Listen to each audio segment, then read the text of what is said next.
Welcome in, everybody, episode 582 with the podcast of the Swing America, the Outdoor Sports Podcast. It is Thursday, September 8th, 2022, people. I hope everybody's doing well.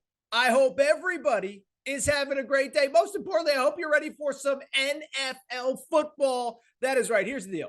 You guys and girls know I love college football, but listen, we can celebrate the professionals too. Rams, Bills tonight, SoFi Stadium, rings are being handed out, baby. How could you not be excited? And so here's what we're going to do on today's show in honor of the NFL coming back.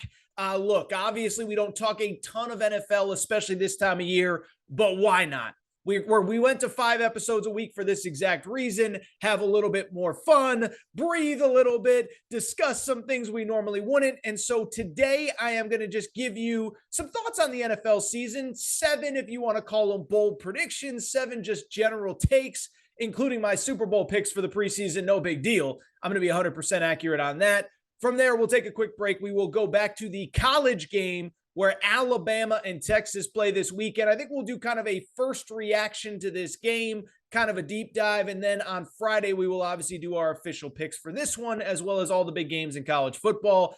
Finally, we'll wrap with something I think is a little bit fun.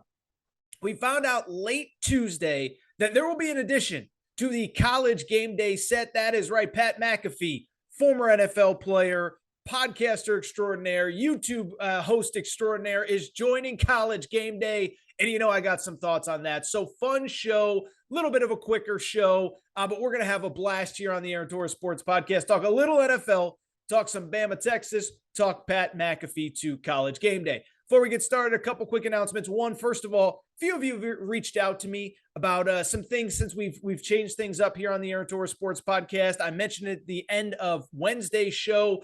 Audio quality's been a little bit not exactly where I want. Just be patient. We are going to get there. But as you know, this is a new era of the Aaron Torres Sports Podcast. 5 episodes per week. We are on YouTube. Really excited about what has happened with this show. And as we continue to grow, just know that the audio production will be there. So go ahead, make sure to just stay tuned with us. Stick with us. We're going to get all this stuff figured out. Going to give you more details on the Bracket Fanatics NFL Pick'em Challenge coming up later in the show. But click the link in the show description. $1,000 cash prize. You can sign up today. By the way, the deadline is not today. You can sign up at any point all season long, but I'll give you some details later.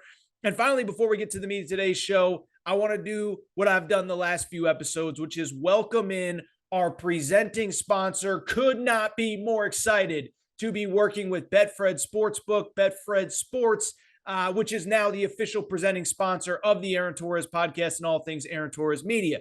Betfred, as I've told you many times, they are one of Europe's biggest sports books, started in 1967 by Fred Doan. They have come to the United States, and I give them credit. They reached out to me. They said, we want to be part of the Aaron Torres Sports Podcast world, and we're excited to be here with them. As I said, they're doing big things now that they're here in the United States, the official betting partners of the Denver Broncos, Colorado Rockies, and now the Cincinnati Bengals. Currently licensed in Arizona, Colorado, Iowa, Nevada, Pennsylvania, Maryland, Louisiana, Washington, and soon Ohio. More importantly, and I've said this repeatedly since we started this partnership last week, they are the perfect presenting sponsor for Aaron Torres Media. They're a book that does more for their bettors than anywhere else, from in-person events with betting competitions, weekly promotional offers that fit your betting size and patterns, and the personal touch that you won't get anywhere else.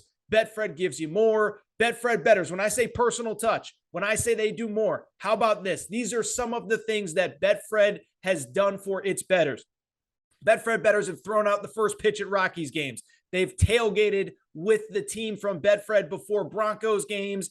And this past week, week 1, Arizona State game, Betfred rented out a suite at the Arizona State game for all of their bettors. That is the Betfred experience. That is the Betfred personal touch.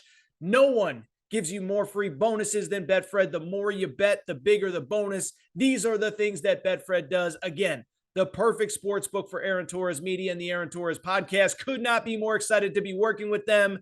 And as a quick thank you to listeners of the Aaron Torres Podcast, great offer. Bet $50 on any college football game in week 2. Get $250 back, courtesy of the Betfred Sportsbook.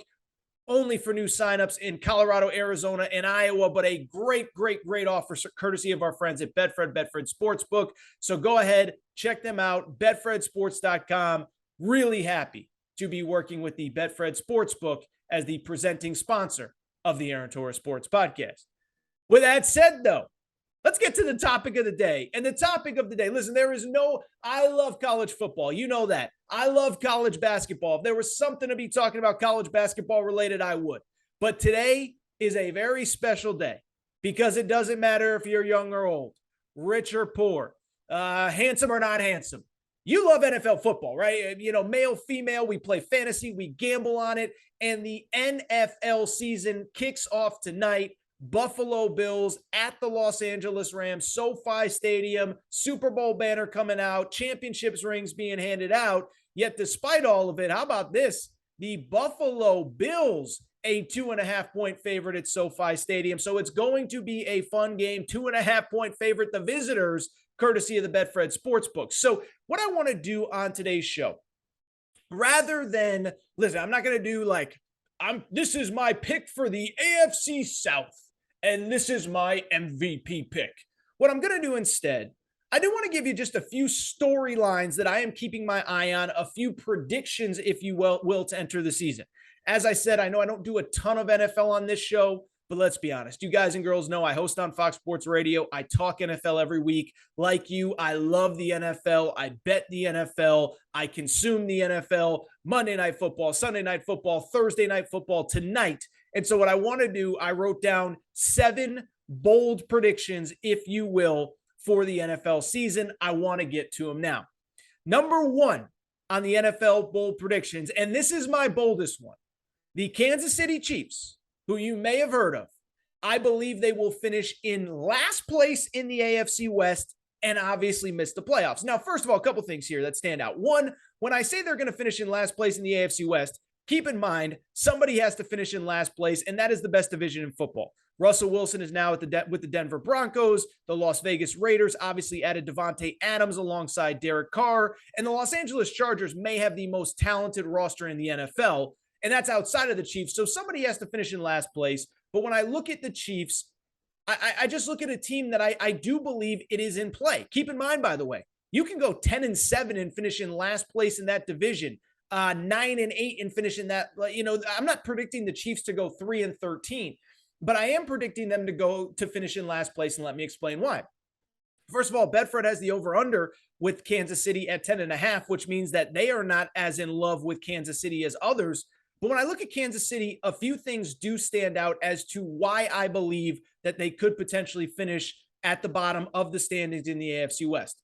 First of all, have you seen the Chiefs' schedule? It is really hard right out of the gate, as it should be for a team that finished in, finished in first place in their division last year. They open at Arizona, then they play the Los Angeles Chargers at Indy, at Tampa, Vegas at home, Buffalo at home, at San Francisco, Tennessee. So how about that for an opening slate? As in terms of their first 6 games, 4 of the teams that they played made the playoffs last year. That includes Kyler Murray and the Arizona Cardinals, Tom Brady and the Tampa Bay Bucks, Josh Allen and the Buffalo Bills, and the San Francisco 49ers, as well as, oh, by the way, the number 1 seed in the AFC in last year's playoffs, the Tennessee Titans. So 1, the schedule is really tough this year. 2, I do think it's worth noting, they did struggle at times last year, right? Like Patrick Mahomes, to me, if you listen to this show, you know I've been a little bit critical of Steph Curry just because I feel like there are people in the media that refuse to criticize Steph Curry for anything. And I'm like, why can't we criticize Steph Curry? Great guy, great father, great husband, great basketball player. Doesn't mean he's not immune to criticism. And it's kind of the same with the Kansas City Chiefs.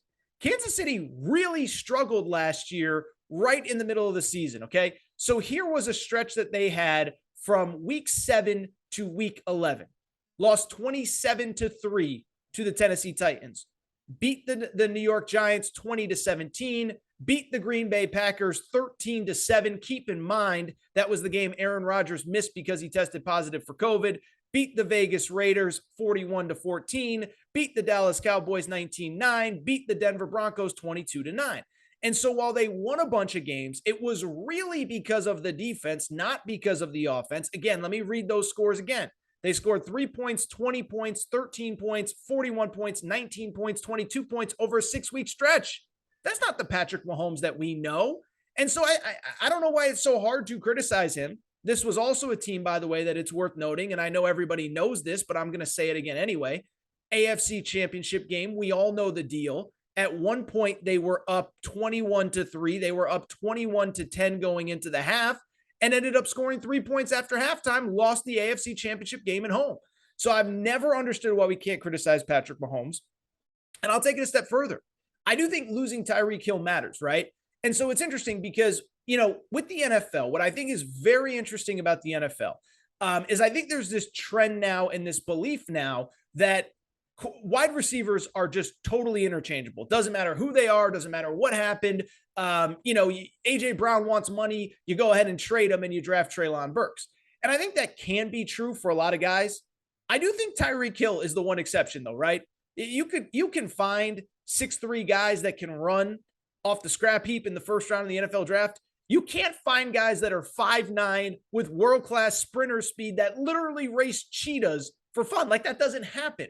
And so the idea that this offense struggled last year, that they lost the single most dynamic player on the offensive side of the football that's not a quarterback, I do think that matters. And because of it, I do think they're going to take a step back. So that is my first bold prediction. I don't think the Chiefs are going to be terrible. I don't think they're going to be 4-13. I do have them missing the playoffs. I do have them finishing in last place in the AFC West. Let's keep it going. Next prediction, kind of piggybacking off that last one.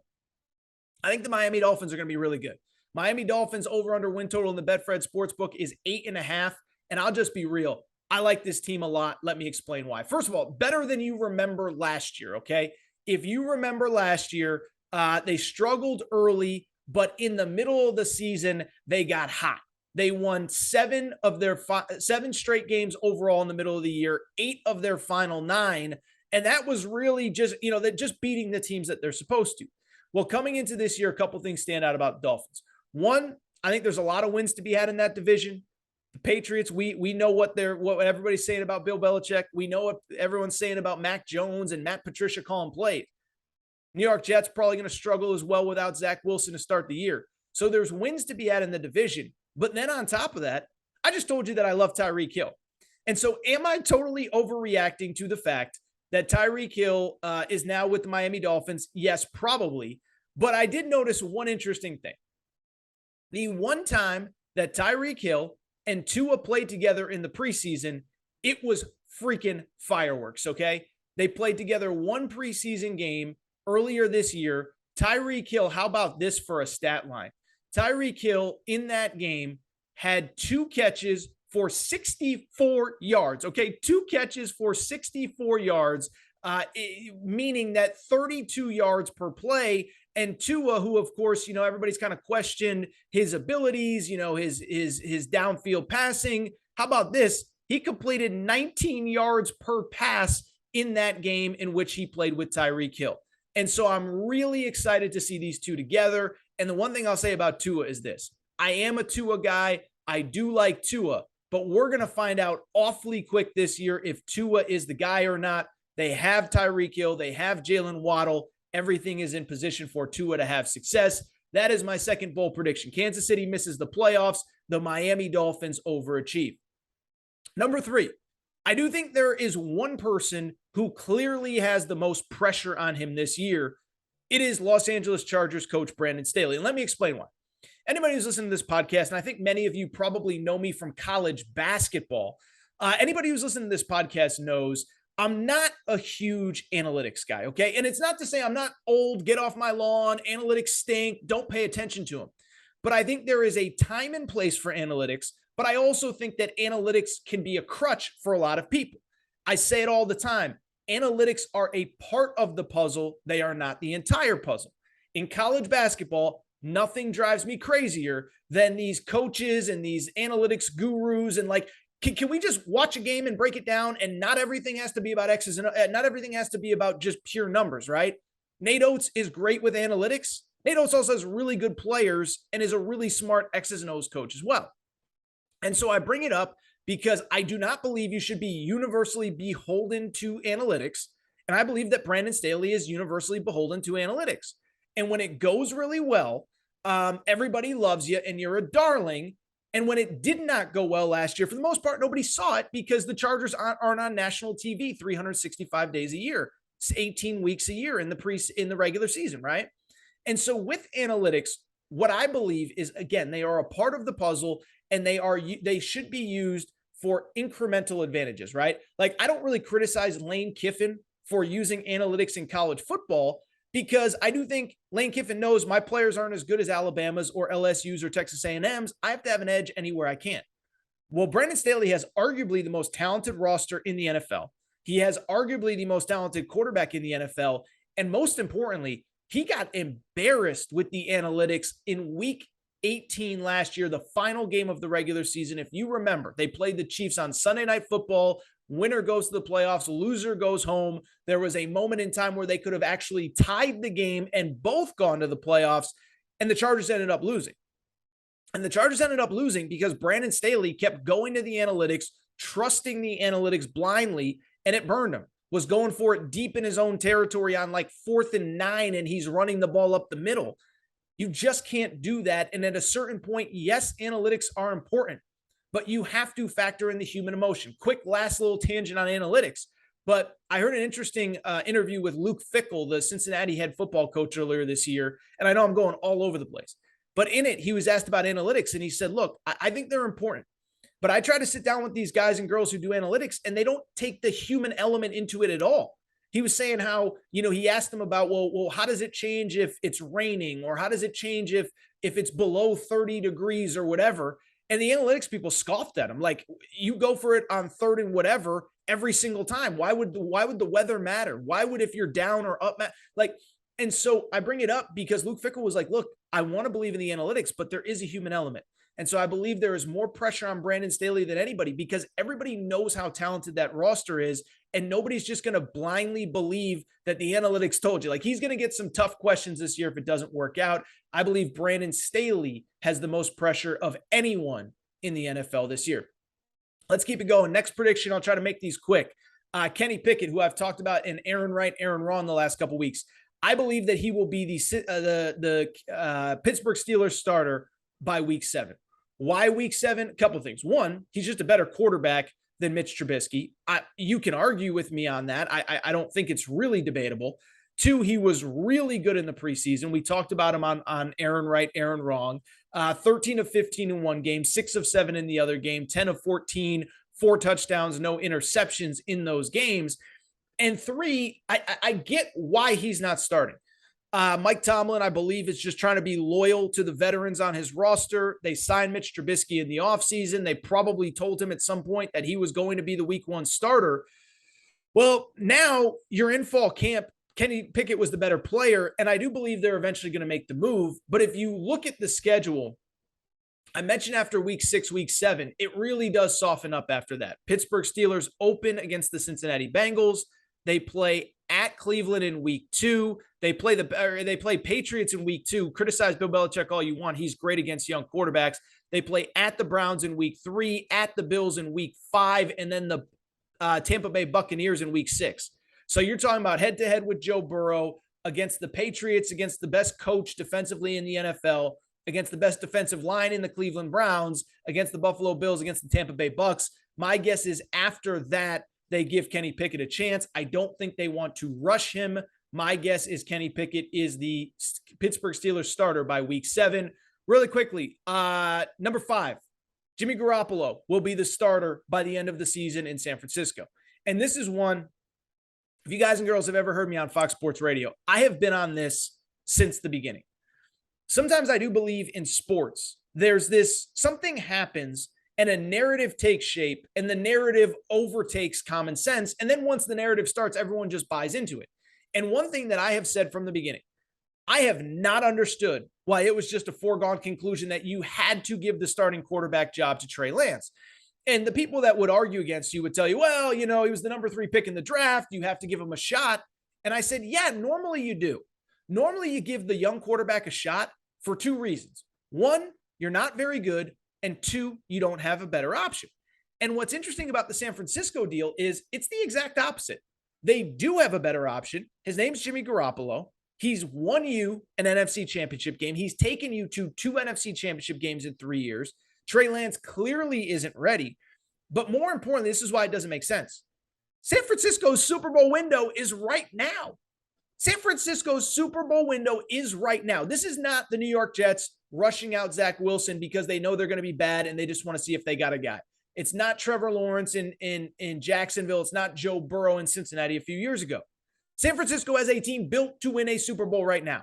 So the idea of simply handing over the keys to a guy who simply isn't ready, it's never made sense to me. I'm not surprised. I believe that Jimmy Garoppolo was kept because they know Trey Lance isn't the guy. I believe by about the middle of the season, they're going to realize if we want to win at the highest level, we got to go to Jimmy G. 2 more. We'll get out of here. We'll get to some Alabama-Texas. 1, I think the Lions are going to be really frisky. Bedford has the over-under at 6.5.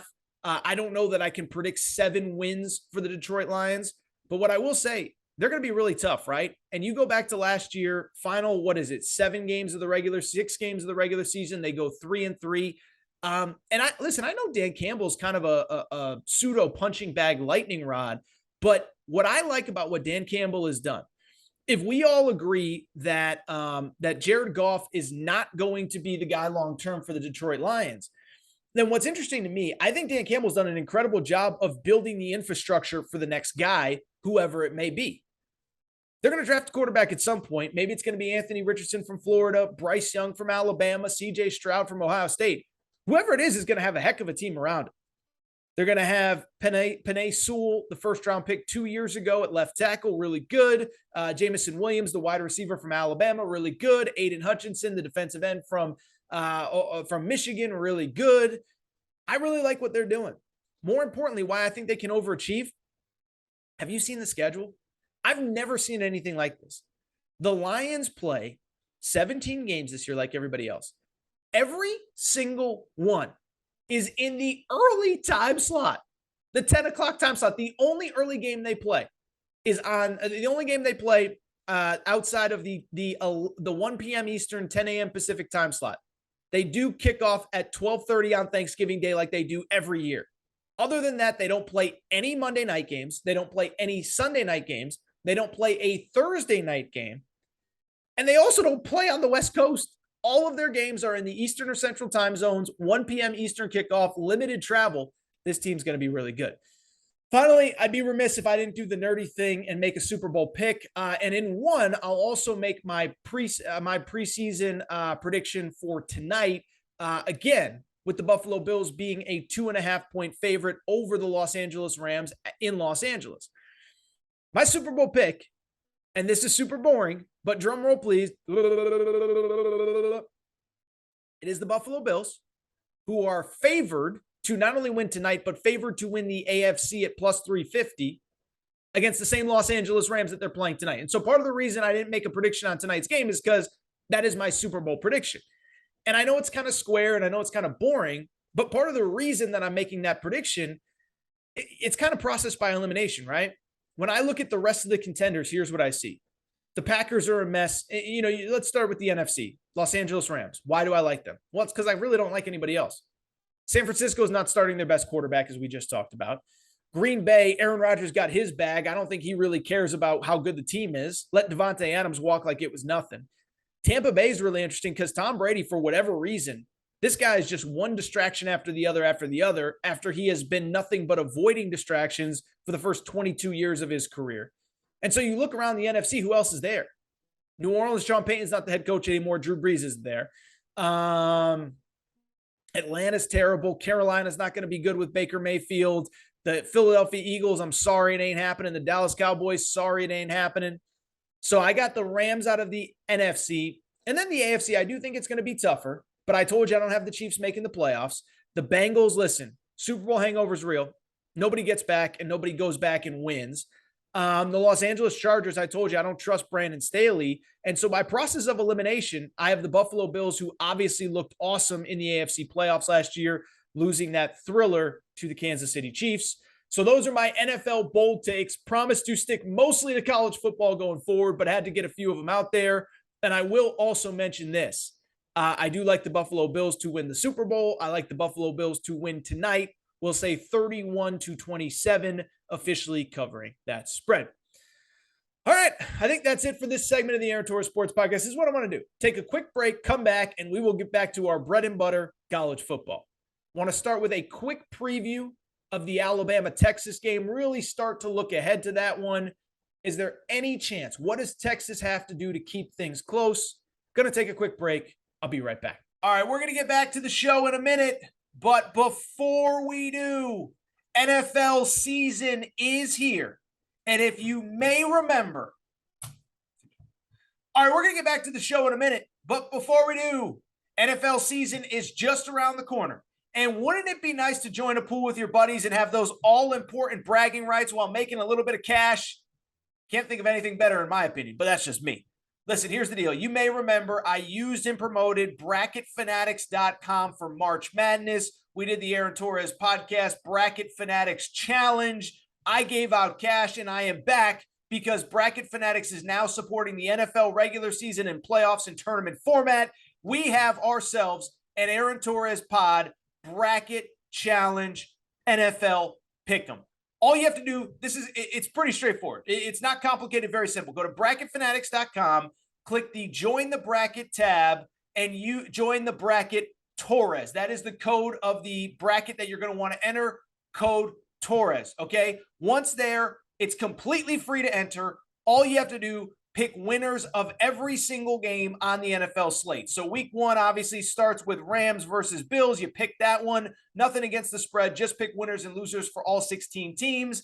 And when you win, not if you win, when you win, we're giving out a lot of cash. Here's the deal. We have $100 cash prize winners for every single week. So week one, you pick all the games. Guess what? We're giving out $100 cash prize to the winner of that week. And then the season-long winner gets $1,000 cash prize, all courtesy of our friends at Bracket Fanatics. Again, free to enter, bracketfanatics.com. Join Bracket. Torres is what you want. Free to enter, $100 cash winners every week, and a $1,000 cash prize. And this is the cool part. I'll be updating every single week. I'll let you know who is winning each and every week on the Bracket Fanatics Challenge, the NFL Pick'em Challenge.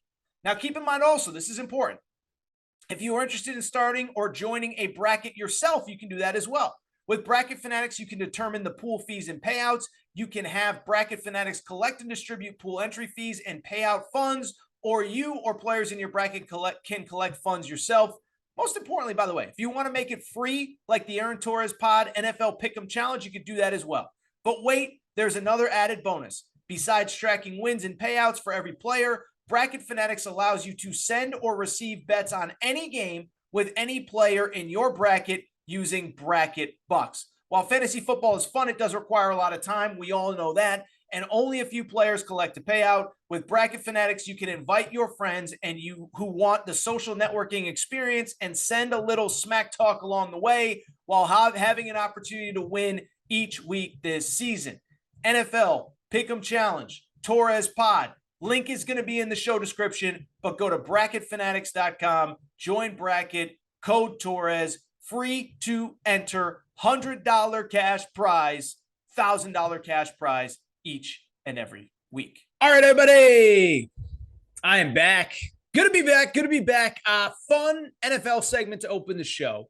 As I said, we don't do a ton of NFL on the Aaron Torres Sports Podcast, especially this time of year, but when it is opening night of the NFL, forgive me, but I'm a little bit excited. As I just mentioned, by the way, make sure to sign up for the Aaron Torres Podcast Bracket Challenge. The link tagged in my Twitter bio. Also, link is in the show description as well. Free to enter. A lot of great cash prizes. With that said, I do want to switch gears. And I do kind of want to do like a little bit of a look ahead to the game that we're all looking forward to this weekend. And that is, of course, Alabama traveling to Texas. And a couple things. One, we're going to do our full Friday preview on Friday's show. That's what we're going to do. And two, what I would say is, although we're going to preview this game, this is the very interesting game, very unique game from this perspective. I think you can argue this is not only one of the most anticipated games of the out-of-conference portion of college football, I think you can argue it's probably the most anticipated games, period, in college football this season. But what's interesting about it is it's one of the rare games that's really anticipated that I don't think anybody expects to really be all that close, right? Betfred has it as a 20-point spread, Alabama favored by 20 points. And frankly, most Texas fans that I've seen and talked to and kind of corresponded with over the last couple of days, really the last couple of weeks since this game really kind of hit the forefront over the last month or so, I think most Texas fans are basically saying two things. One, let's just not get totally embarrassed. Like, let's not lose 59-3. And then two, let's just get out of there healthy, right? Obviously, nobody ever wishes ill will or injury upon anybody, but Alabama's big and mean and nasty, and let's just try to get out of there, survive, and get to the next game. And so I'm going to discuss this on Friday's show, kind of in the preview segment of the show. But I did figure, since it is such a big game, let's kind of just do a first look at this game. And more specifically, I want to give you 4 things that I'm looking forward to in this game as it pertains to Alabama and Texas. Let's get into it. Let's break it down. Game of the weekend, maybe the most anticipated game of the year. I would venture to guess this is going to be one of the most highly rated games of the entire college football season, kicking off on Saturday, noon Eastern, Fox Sports, and of course, in Austin, Texas. And so when I look at this game, there really are 4 things that I'm really intrigued by. First, from the Alabama perspective, I'll be honest, I'm just intrigued to watch what I believe to be a team that has the chance to be the best and most complete team of the Nick Saban era. And that sounds crazy, right? Like, it sounds crazy if you just think about that at the most basic level. If you think about it at the most basic level, that this team has a chance to be the most complete team of the Nick Saban era, that sounds insane. This is a guy that's won, 6 national championships at Alabama, 3 early, 3 in the last couple of years. But when I look at this team, I do believe that they have a chance to be that. One, offensively, we know what they return in Bryce Young, the reigning Heisman Trophy winner, 47 touchdowns, 7 interceptions last year. But what I would say, and what I've said all offseason, and I don't think it's a controversial or hot take, I think he's going to have much more help around him than he did a year ago. Jahmyr Gibbs, the transfer from Georgia Tech, his debut the other weekend was phenomenal. 9 catches, 90 yards, 10 yards per complete, or 9 carries, 90 yards, 10 yards per carry for the dynamic running back from Georgia Tech. Obviously, Jermaine Burton, obviously Tyler Harrell, obviously some of the guys that are returning. You look at this team, just a super dynamic group. And what I loved about Bryce Young in that opener against Utah State, which, let's be honest, I mean, why I'm discussing this is because, like many of you, I probably did, I didn't watch a ton of that game, and I'm guessing most of you, unless you're an Alabama diehard, did not either. But one thing that stood out to me about that game was the way that Bryce Young was able to move the ball around to his wide receivers. 3 different wide receivers had at least 5 catches, and 6 different wide receivers overall had at least 2 catches. So last year it was the Jameson Williams show, John Mechie to a smaller degree. This year, I think Bryce Young has more talent around him than he did a year ago.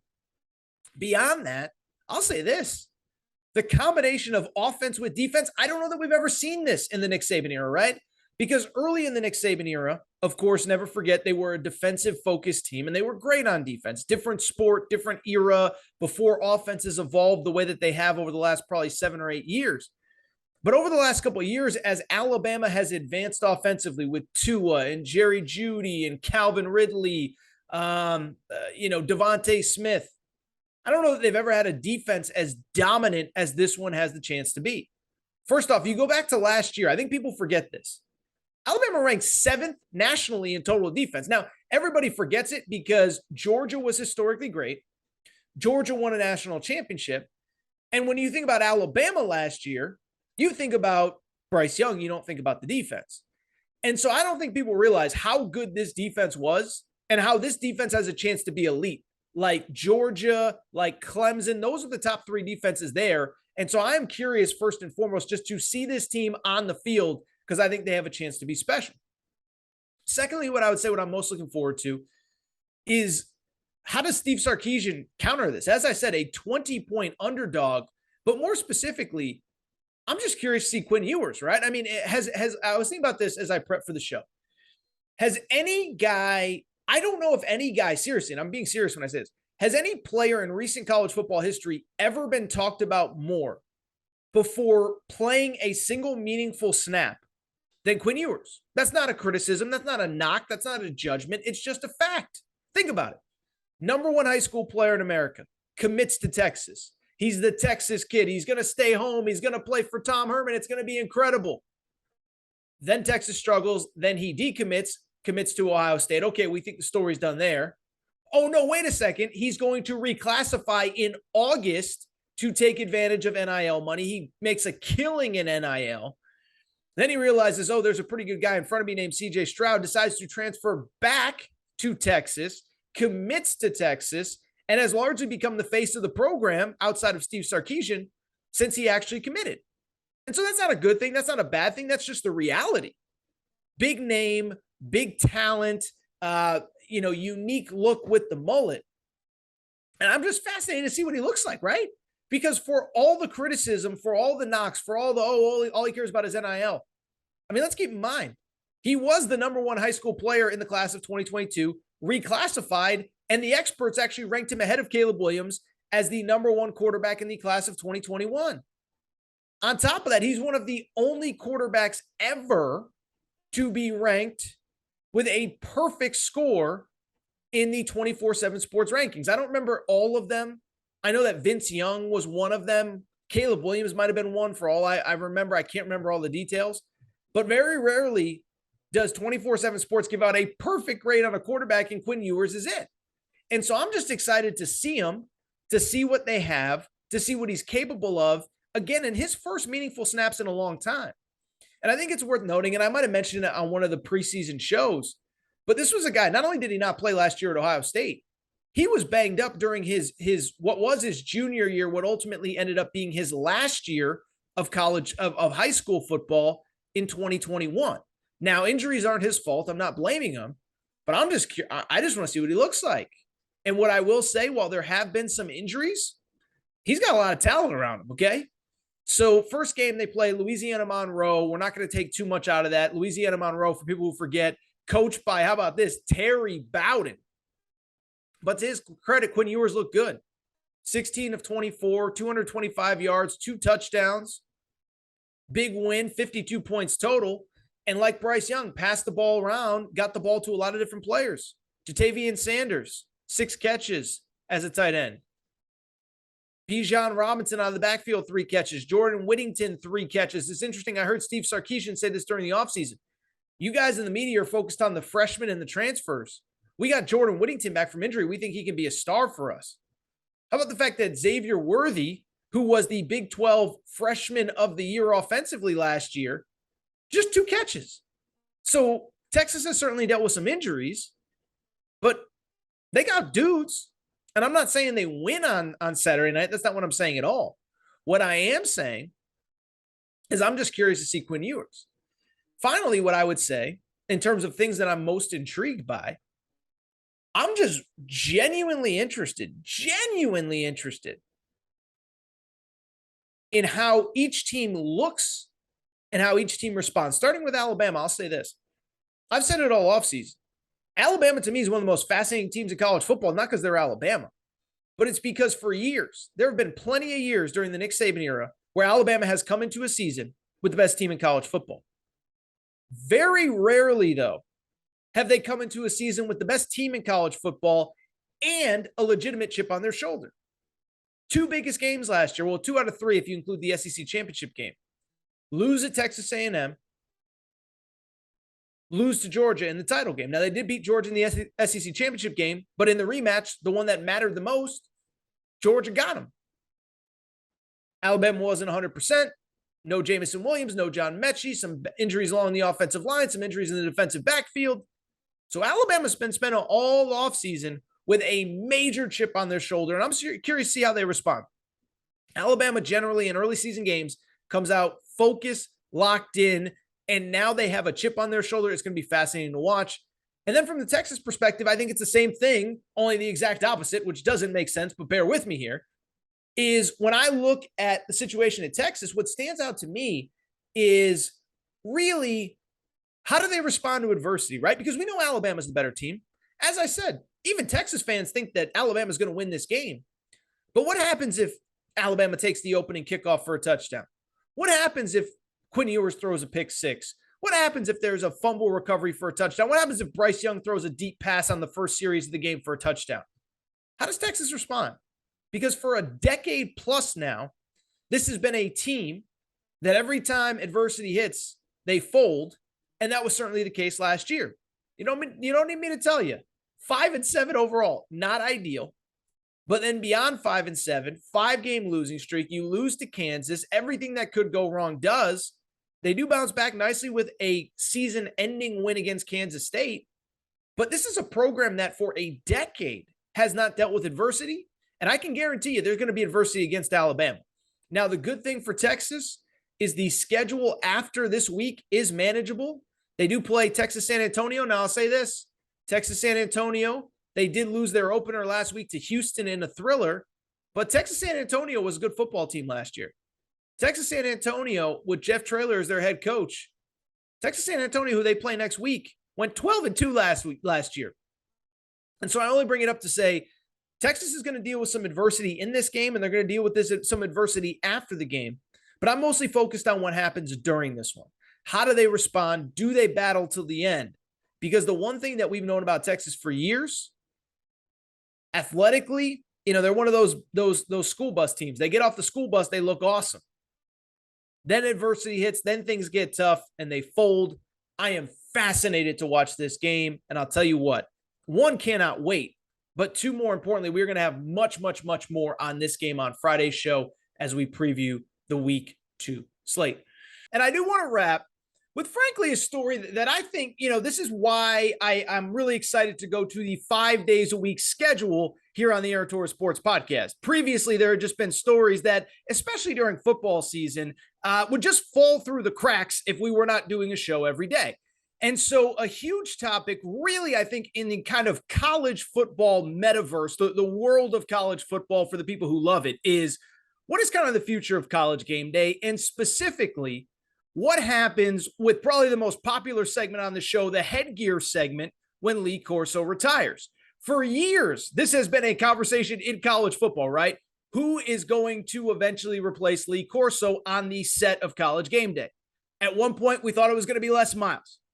Then let's be honest, we found out he was kind of a creep at Kansas. That was out of the picture. At one point, we thought it might be Nick Saban.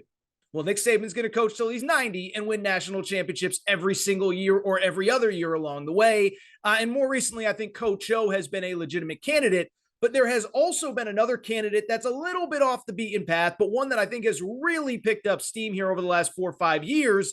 And it is Pat McAfee, the former West Virginia punter, the former Indianapolis Colts punter, turned insanely popular podcaster and YouTube who covers all sorts of things, football, specifically the NFL. So what was it going to be? That has been the question for years. And we started to get a feel for what the future of College Game Day is going to look like on Wednesday, when College Game Day did in fact announce that Pat McAfee, effective immediately, is going to be a contributor to College Game Day. Now, they didn't say exactly what he's going to do, what the role is going to be, all that good stuff. But all we know is that he is going to be on College Game Day effective immediately. This weekend in Austin, Alabama against Texas, Pat McAfee will be there. And College Game Day, I should say, will never be the same again. So obviously I've got a lot of thoughts. Otherwise I wouldn't be talking about it. Let me start by saying this. One, credit this guy, Pat McAfee. Don't know him. He was actually on this podcast very early on. If you remember, it was part of a Super Bowl promo. I forget who the corporate entity was that brought him on, but somebody reached out to me, said, "Hey, do you want Pat McAfee?" I said, "Let's do it." He was awesome. He was engaging. I appreciated his time at the time. But the one thing you can't say about this guy is that he does not work, okay? Hosts one of the most popular sports podcasts in America that's also streamed on YouTube. I don't have the numbers to back it up, but I would venture to guess it's probably the most popular YouTube channel in sports on the internet, right, on YouTube. A guy that, frankly, I've modeled a lot of what I do here with the Aaron Torres Sports Podcast after him. He also hosts some stuff with wrestling on Friday nights. I guess that's going to be put a little bit to the side with the ESPN stuff now. On top of that, he's going to be doing some Manning cast stuff for college football for Peyton Manning's company on ESPN2. So say what you want about this guy. This guy works his butt off. And what I will say is, now that it's official that he's coming to College Game Day, I do think he's going to pump some very much needed energy into the show. And to be clear, like, let me just say this. I'm not Mr. Anti-ESPN and everything ESPN does wrong and they're terrible and I hate everything about them. No, I think ESPN does a lot of really good stuff. And I think College GameDay is right at the forefront of the things that they do well. Go to the biggest game, set up shop, let fans be fans, go crazy. But what I would also say is it's been clear for a while. The show, I really do feel like probably needs a little bit more juice, right? I mean, just think about the show as it currently stands. One, hate to be rude, Desmond Howard brings nothing to the table. It's not disrespect. He's not a bad guy. I'm not saying I don't like Desmond Howard, but I'll be honest. Like if you watch the show, I mean, I don't know the last time Desmond Howard has said something that has made me think, wow, I had never thought about college football in that way before. David Pollack is a contributor, but let's be honest, David Pollack is kind of by the books, really talented analyst, but I don't know that he's that different than 100 other former players that you could have in that exact same spot. And even Kirk Herbstreit, like I think Kirk Herbstreit's great at what he does. He clearly has a passion for college football. He's great. But Kirk Herbstreit, one, is very busy. Remember, he's calling the Amazon Thursday night games going forward, starting next week with the Chiefs and the Chargers. But on top of that, I just think you can tell by watching him is that it's not that he's going through the motions, but I do think that I think he's going to benefit from some added juice to this show as well. And I would also add on top of everything else, and I don't think I'm burying any the lead or hiding any secrets here. Like Lee Corso, it's about that time with Lee Corso. Nobody's rooting against Lee Corso. Everybody wants him to succeed. Everybody wants him to stay on the show forever. But if you've watched really the last few years, but specifically since this season started, Lee Corso's 87 years old, and any role that he's in should be very limited if he should be on at all. Again, I'm not pushing him into retirement, but he's 87 years old. He's been on the show since the beginning. And I don't think just because you've been on the show since the beginning, it's a Supreme Court justice that you get a lifetime appointment. I think at some point it's an entertainment product. At some point the travel is intense. At some point the prep is intense. Just don't know how much longer Lee Corso is or should even be in that seat. And so I do think that like Pat McAfee is going to bring a lot to the table. For those of you who don't watch the show, aren't as familiar with his work, what I can tell you, the guy is full of energy. You know, we use the term larger than life. We use the term fills up the room when they walk in.